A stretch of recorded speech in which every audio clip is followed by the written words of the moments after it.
Do you want to learn how you can build a successful six-figure notary business in 2025?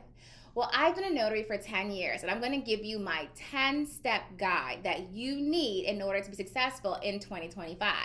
And make sure you stick around for the end, because my bonus tip is going to show you how to maximize all 10 steps quickly and efficiently. So I've been a notary for 10 years, and I got started when I wanted to make some side income after I just had my daughter. I had no idea it was going to turn into this full-fledged business.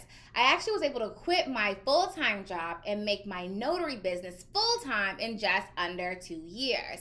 And ever since then, I've been averaging about $10,000 a month as a notary. I didn't start Notary to Notary until about 2020, end of 2019. And so I was only doing full-time notary work from 2016 to 2020. And I'm going to show you how you can do that. And if you follow my steps, within a couple months, you'll be doing the same thing. First thing you want to do is get your notary commission. So you want to go right through your Secretary of State's office and apply for your notary commission. In most states, it's simple as applying online, maybe taking a class online, and then taking a test. It's usually a very simple process that also includes an application fee of around $50, give or take. Once you get your application approved, you also want to make sure you read your notary handbook. This is very important. I can't tell you how many students I have to tell when they ask me questions, did you read your handbook? And the answer is no.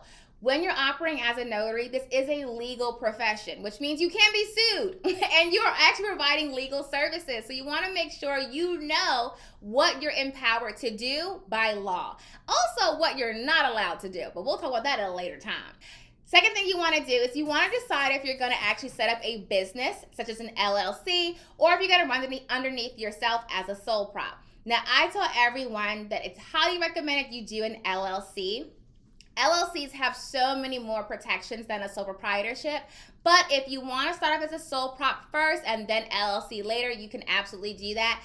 After you decide how you want to run your business, the next thing you got to do is get your supplies. Now, I'm going to put my complete notary supply list down in the description below, so make sure you download that so you can see what you're going to need in order to do this job.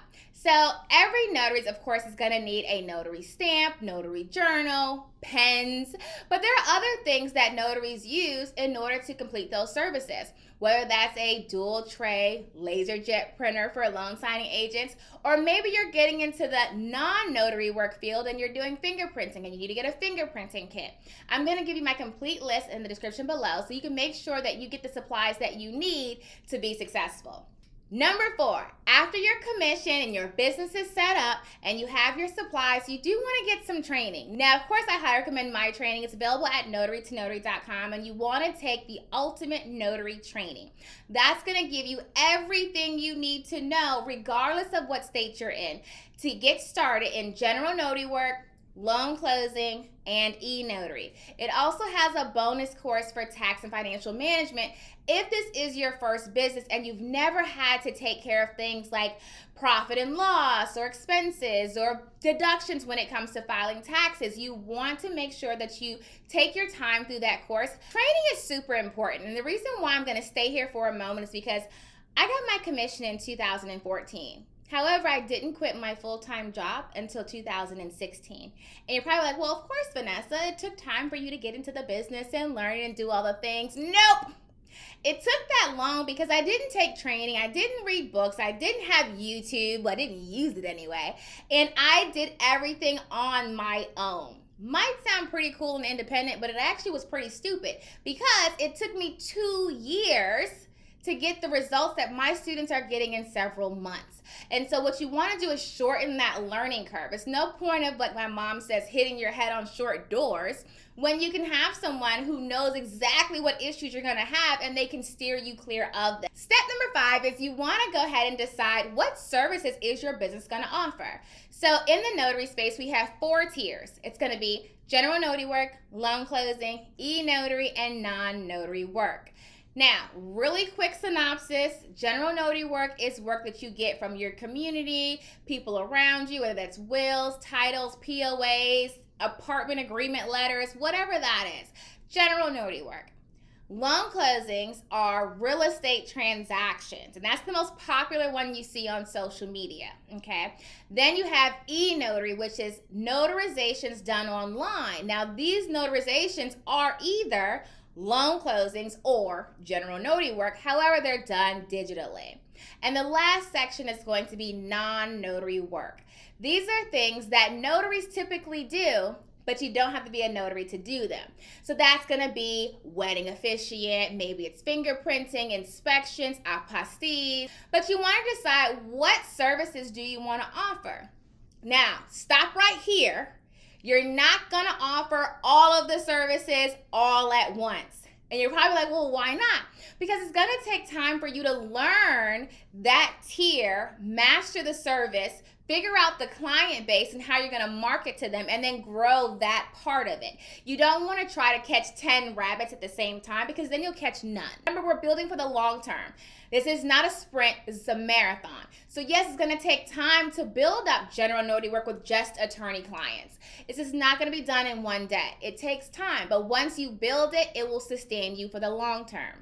The next thing you want to do is you want to figure out your prices. What are you going to charge? This is the most confusing and frequently asked question that we get here at Notary to Notary. What do I charge? Or how do I know if I'm charging too much? Am I legally allowed to charge more than the per seal? When it comes to what you charge in this industry, for the most part, it's going to be determined by two things. First, what does your law say you can charge? This goes back to reading your notary handbook. What does your law say you can charge? Usually in most states, it'll say you can charge this amount per seal, you can charge this amount for travel, or it won't say anything about any other fees and says something along the lines of you can charge anything you want, but this is what you have to charge per seal. And because it's so vague, people get really confused as far as what they're allowed to charge. The first thing you want to do to determine your rates is first read your law and see what the law says that you can or cannot charge. The next thing you want to do is you want to do market research. Every industry does this, not just notaries, okay? So what I tell my students to do is pretend to be a client, call 20 notaries in your area that are established. They have a website, profile, reviews. They've been doing it for a while. And ask them if you can get a document notarized. Maybe your power of attorney over the weekend. And you're going to get rates. Write them all down. What you're going to see is a range of low, medium, and high, mostly medium to high. You want to make sure that your prices are in that medium to high area, so that way you stay competitive. That's the best way to figure out what you can charge for different services, okay? It's going to vary across the country. For example, what someone's allowed to charge for a simple general notary work document is going to be completely different in, let's say, North Dakota than it's going to be in California, New York, or Florida. The next thing you want to do is you want to go ahead and get your online footprint. So you want to build a website. Now you're probably like, Vanessa, I don't know how to do that. That's okay. You can build a website by doing one of two things. I recommend building your website on either Weebly or Wix. And you can simply watch a couple YouTube videos. They have great tutorials on showing you how to build a basic website. Your website does need to be at least 4 pages. It should be home, services, it should be a blog, and then a contact. And I talk about this in more detail, why you need to have a blog page, but it will help you with your SEO. And if you don't feel comfortable building it yourself, you can pay someone on Fiverr to build it for you. Usually most website builders will charge between $100 and $300 for a 4-page basic website. And it's gonna help you with the next step, which is gonna be setting up a Google business profile page. Your Google business profile page is completely free. I did not say Google Ads. Do not pay for Google Ads. It's basically like a little card that comes up on Google that says call, directions, message, reviews, information, and links to your website. With those 2 tools put together, it's going to boost you up in Google and help you get more calls in your local area. Adding on to that, this is being included in that step, you also want to have listings different places. So not just Google. You want to be on places like Yelp or Bing or Apple Places, things like that. I recommend using an aggregator. So I use Bright Local and they do all of my listings for me. No one wants to sit down and create hundreds of listings all over the internet. Bright Local does that for you. When you have tons of listings all over the internet, Google knows that you're a real business and that it becomes more familiar with what services you offer, which will in turn, again, boost your SEO, which will boost your phone calls, your messages, your client base, which will boost your bottom line. Next step you're gonna do is you're gonna start marketing to clients because they have to actually find you, right? So depending on your tier, remember we said general notary work, loan closing, e-notary, non-notary work, who you're marketing to is gonna be completely different. One mistake I always see is notaries will just put up a website and a profile and then sit there and wait. That's not how that works. You have to market differently to different clients. For example, if I really want to start doing estate closing with attorneys, I'm going to market them differently than, let's say, for example, I want to work with nursing homes, or maybe I want to really focus on international businesses when it comes to online notary. That's why I say you can't do all of them at one time, because your marketing strategy is going to vary based off the service that you're offering. So I recommend, yes, writing all your services down, but then pick one, develop a marketing strategy, which I can help you with, and then focus on that, build that client base off of it. Step number 10 is you want to make sure you have a CRM. You want to have a system that you can manage your clients in, because every business does this. You're not going to be able to keep all of your clients in your head unless you have a photographic memory, which if you do, that's amazing. I don't. So you want to let technology do what technology does. So I recommend two systems. One, Notary Assist for accounting, and then HubSpot for just client management. So Notary Assist is used for whenever you get clients, you need to send invoices or you need to run reports for taxes, things like that. You're going to use that for that. Also, you can do some scheduling and have a lot of cool updates that they've done with Notary Assist, so it can do a lot more, and it's specifically targeted to notaries, so it's really good. HubSpot is going to be primarily for marketing and client engagement. But those two things together are going to give you the most bang for your buck when it comes to leveraging technology to do some of the things that you're going to need to do in the business and take away you having to think about every single thing. My bonus tip I'm going to leave with you guys is, of course, it's 2025, and at this point, everyone has heard of ChatGPT.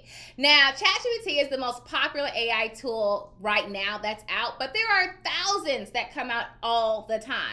And so I have my favorites that I love and I like to teach to students. I like to show them different tools that are available to help make any process in their business a lot easier. And so my bonus tip is you definitely want to learn and leverage AI in 2025. Will AI take your business as a notary? No.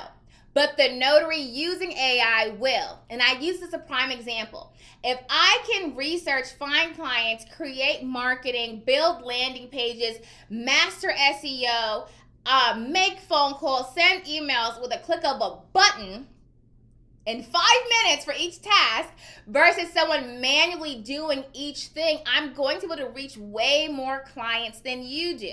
It's just pure numbers. And so if I can reach more clients and provide more efficiency using AI, I'll be able to make more money. I have a new course coming out. It's called the AI Powered Notary that's going to show you how to leverage these tools to become the dominant notary in your area. So I hope these quick 10 tips helped you figure out what steps you need to take in order to start a successful notary business in 2025. And remember, I am always here to help you. Just find me online, Notary to Notary, on all social media platforms and at notarytonotary.com. And remember, until next time, you can be a successful notary as long as you get the right training and you put the work in. And until next time, happy signing.